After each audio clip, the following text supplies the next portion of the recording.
Writers' Voices 26. Listen to columns and stories of your favorite writers. हमारा आज का column है oil and space war by famous writer Javed Chaudhry. मुझे Iran में मुजाहिरों की पहली इत्तला 31 दिसंबर 2025 को मिली। हम लोग उस वक्त शिराज में थे। हमारा गाइड हमीद हमदानी बू अली सीना के शहर हमदान से ताल्लुक़ रखता था। वो मेहरबान, शाइस्ता और बहुत अच्छा मेज़बान था। उसने बताया हमदान में ताजरों ने हड़ताल और मुजाहिरे शुरू कर दिए हैं। उसका कहना था शिराज के ताजिर भी दुकानें बंद कर रहे हैं, चुनाचे हमें आज शायद सड़कों पर अफरा तफरी नजर आए। उसका कहना था लेकिन परेशान होने की कोई ज़रूरत नहीं। ईरान में हर साल 6 माह बाद इस किस्म का एहतजाज होता रहता है। हम ईरानी किसी गैर मुल्की या सयाह को तंग नहीं करते। आप महफूज हैं। हम मुतमईन हो गए। हमें उस वक्त तक शहर में किसी किस्म की अफरा तफरी नज़र नहीं आई थी। मेरी उस शाम वापसी की फ़्लाइट थी। मैं शिराज एयरपोर्ट पर गया, वहाँ भी हालात मामूल के मुताबिक थे। मैं पाकिस्तान वापस आ गया जबकि हमारा ग्रुप मशहद चला गया। ये लोग 2 जनवरी को मशहद से तेहरान और 3 जनवरी को तेहरान से लाहौर वापस आ गए। इस दौरान मुजाहिरों और फसादात की खबरें आने लगीं। मैं बहुत परेशान था मगर ग्रुप को किसी जगह अफरा तफरी दिखाई नहीं दी, जबकि पूरी दुनिया का मीडिया ईरान के फसादात की खबरों से भरा हुआ था। बहरहाल किस्सा मुख्तसर, हमारे लोग ईरान में लॉकडाउन से पहले वापस आ गए। गाइड हमीद हमदानी ने बादज़ां बताया, ईरान के हालात अचानक ख़राब हो गए थे। पूरे मुल्क में मुजाहिरे और फसादात हो गए जिनमें लोग मारे भी जा रहे हैं। वो बार बार कह रहा था आप हमारे लिए दुआ करें। मैं भी बरादर इस्लामी मुल्क के लिए बहुत परेशान था। ईरान अफगानिस्तान की तरह हमारे बॉर्डर पर है। इसके हालात की खराबी पाकिस्तान को लाजमन मुतासिर करेगी। बहरहाल आने वाले दिनों में ईरान के हालात ख़राब से ख़राब तर होते चले गए। 400 शहरों में फसादात हुए जिनमें 3000 से ज़ायद लोग मारे गए। 460 सरकारी इमारतें और 700 बैंक चला दिए गए। हज़ारों गाड़ियां तबाह हो गईं जबकि 61 मसाजिद को भी आग लगा दी गई। ये सूरत हाल अपनी जगह, लेकिन अमरीका और इसराइल का मुजाहिरीन के साथ खड़ा हो जाना हैरान कुन था। डोनाल्ड ट्रंप ने ईरान पर बराह रास्त हमले की धमकी तक दे दी थी। इसराइल ने भी इंटरनेशनल फ़्लाइट्स बंद करके जंगी मशक़ें शुरू कर दीं। पाकिस्तान, कतर और यूएई भी एक्टिव हो गए। यूं आम ताजरों के मुजाहिरों ने आलमी जंग की सूरत इख्तियार कर ली। आज ताज़ा तरीन हालात ये हैं, अमरीका का बड़ा जंगी बेड़ा यूएसएस इब्राहिम लिंकन ओमान के करीब खड़ा है। इसमें 6000 जवान और अफसर हैं। इस पर 3 खौफनाक और जदीद तरीन मीज़ाइल सिस्टम नस्ब हैं। आप दोज़ों का पूरा फ्लीट भी मौजूद है और फ़िज़ा में अमरीकी सैटेलाइट ईरान पर फोकस करके खड़े हैं। कतर में अमरीकी बेस भी एक्टिव है। इसमें 10,000 अमरीकी फ़ौजी और जदीद तरीन जंगी साज़ो सामान मौजूद है, जिसमें F-35 जंगी जहाज़ भी शामिल है। दूसरी तरफ इसराइल की फ़ौज भी बड़े हमले के लिए तैयार खड़ी है। ईरान ने भी आबनाए हुर्मुज़ में जंगी मशक़ें शुरू कर दी हैं। अमरीकी तज्ज़ियाकार डोनाल्ड ट्रंप की जंगी हिकमत अमली के बारे में दुनिया को मुत्तला कर रहे हैं। उनका ख्याल है अमरीका ईरान के तमाम सिग्नल्स मुअत्तल करेगा, जिसके बाद पूरे मुल्क की कम्युनिकेशन क्रैश कर जाएगी और ये इसके बाद पासदारान की सारी क़यादत और सेंटर्स उड़ा देगा। ये आयतुल्लाह अली ख़ामेनाई और उनके ख़ानदान पर भी हमला करेगा। ये उन्हें शहीद कर देगा या फिर वेनेज़ुएला के सदर निकोलस मादोरवा और उसकी अहलिया की तरह उन्हें अगवा करके अमरीका ले जाएगा।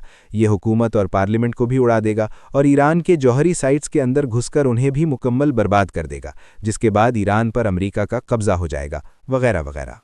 अमरीका ये कर सकता है। ये सुपर पावर है, बदमस्त हाथी है। ये दुनिया के किसी भी मुल्क के साथ कुछ भी कर सकता है। लेकिन सवाल ये है, अमरीका इन हमलों से हासिल क्या करना चाहता है और ईरान अमरीका के लिए इतना लाजिम क्यों है? इसकी वजह बहुत दिलचस्प है। दुनिया में इस वक्त तेल पैदा करने वाले 8 बड़े मुल्क हैं। वेनेज़ुएला 303 अरब बैरल तेल के साथ पहले, सऊदी अरब 267 अरब बैरल के साथ दूसरे, ईरान 209 अरब बैरल के साथ तीसरे, कनाडा 170 अरब बैरल के साथ चौथे, यूएई 113 अरब बैरल के साथ पांचवें, कुवैत 102 अरब बैरल के साथ छठे, रूस 80 अरब बैरल के साथ सातवें और अमेरिका 75 अरब बैरल के साथ 8वें नंबर पर आता है। ये एक हकीकत है, जबकि दूसरी हकीकत तेल इस्तेमाल करने वाले मुल्क हैं। अमेरिका दुनिया में सबसे ज़्यादा तेल इस्तेमाल करने वाला मुल्क है। ये रोज़ाना 2 करोड़ बैरल तेल इस्तेमाल करता है। चीन 1 करोड़ 60 लाख बैरल के साथ दूसरे, भारत 50 लाख बैरल के साथ तीसरे, जापान 47 लाख बैरल के साथ चौथे, रूस 38 लाख बैरल के साथ पांचवें और साउथ कोरिया 25 लाख बैरल रोज़ाना के साथ छठे नंबर पर आता है। ये आदाद-ओ-शुमार साबित करते हैं अमेरिका और चीन दोनों की मईशत तेल पर चल रही है। तेल दुनिया का सबसे बड़ा माशी टूल है। ये अगर किसी मुल्क को दस्तयाब है तो वो मईशत, टेक्नोलॉजी और दिफा में सुपर पावर बन जाएगा।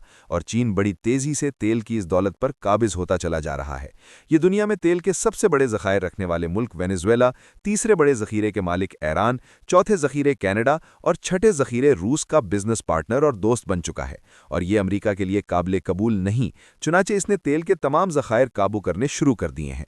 अमेरिका ने 3 जनवरी 2026 को वेनेजुएला पर हमला किया और सदर निकोलस मादुरोवा और इसकी अहलिया सीलिया को उठाकर न्यूयॉर्क ले गया और ये वहां अपनी मर्जी की हुकूमत ले आया। डोनाल्ड ट्रंप ने इसके बाद वेनेजुएला के तेल के तमाम ज़खायर अमरीकी ऑयल कंपनियों में बांट दिए और ये अब अपनी मर्जी से तेल बेच रहे हैं। ईरान वेनेजुएला के बाद डोनाल्ड ट्रंप का दूसरा टारगेट है।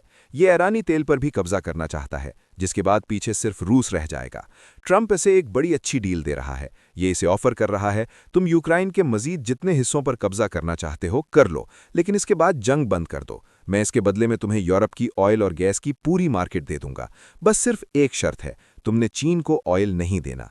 रूस इस पर राजी हो चुका है। ये अगले 2 माह में यूक्रेन के मजीद इलाकों पर कब्जे के बाद जंग बंद कर देगा, जिसके बाद रूस से पाबंदियां उठ जाएंगी और इसे यूरोप की पूरी मार्केट मिल जाएगी, जबकि तेल के बाकी तमाम ज़खायर अमेरिका के हाथ में आ जाएंगे। भारत तेल दरामद करने वाला तीसरा बड़ा मुल्क है। डोनाल्ड ट्रंप भारत को मई में पाकिस्तान के हाथों जलील करा चुका है। नरेंद्र मोदी 8 माह जूते खाकर समझदार हो चुका है। चुनाचे ये भी अब रूस और ईरान से तेल नहीं खरीद रहा। ट्रंप ने गुड बॉय बनने के बाद मोदी से ताल्लुकात ठीक कर लिए हैं। बस अब सिर्फ ईरान बचा है। अमेरिका जिस दिन इस पर काबिज हो जाएगा, पूरी दुनिया का तेल उस दिन इसके हाथ में होगा और ये इसके बाद चीन को बूंद बूंद के लिए तरसा देगा। ये इसकी मईशत और दिफा को भी कंट्रोल करेगा। चुनाचे कहानी सिर्फ तेल की है। मैं अब आपके सामने मुस्तकबिल का एक और सिनेरियो भी रखता हूं। दुनिया के अगले 6 साल बहुत अहम हैं। एलन मस्क की कंपनी स्पेस एक्स में 25,000 प्रोफेशनल्स काम कर रहे हैं। ये इस साल इनकी तादाद लाख तक बढ़ाना चाहता है। डोनाल्ड ट्रंप 2026 के बजट में स्पेस एक्स को अरबों डॉलर दे रहा है।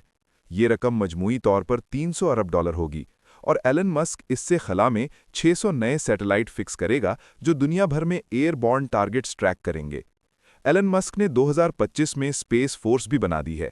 ये प्रोजेक्ट 2029 में मुकम्मल होगा और एलन मस्क अगले साल तक पूरी दुनिया का इंटरनेट भी अपने कंट्रोल में ले लेगा, जिसके बाद दुनिया जहां के फाइटर जेट्स और मिसाइल फारिग हो जाएंगे। अमेरिका खला से किसी भी मुल्क के तमाम सिग्नल्स जाम करके पूरा मुल्क बंद कर देगा और किसी भी जहाज और मिसाइल का रुख मोड़ देगा। दूसरा, ये खला से लेज़र गन के जरिए कोई भी टारगेट उड़ा देगा। चुनाचे इसके बाद एयरफोर्स की ज़रूरत रहेगी और न मिसाइलों की। बर्री फौज 20 साल से पुलिस बन चुकी है। ये गैर ज़रूरी हो चुकी है, जबकि एयरफोर्स और मिसाइल फोर्स अगले 6 साल में वाइप आउट हो जाएगी। अब सवाल ये है, चीन इस सिनेरियो में कहाँ खड़ा है? चीन को अब स्पेस की अहमियत का अंदाज़ा हो रहा है, लिहाजा ये बड़ी तेज़ी से इसमें सरमायाकारी कर रहा है, जबकि अमेरिका इसका रास्ता रोककर खड़ा है।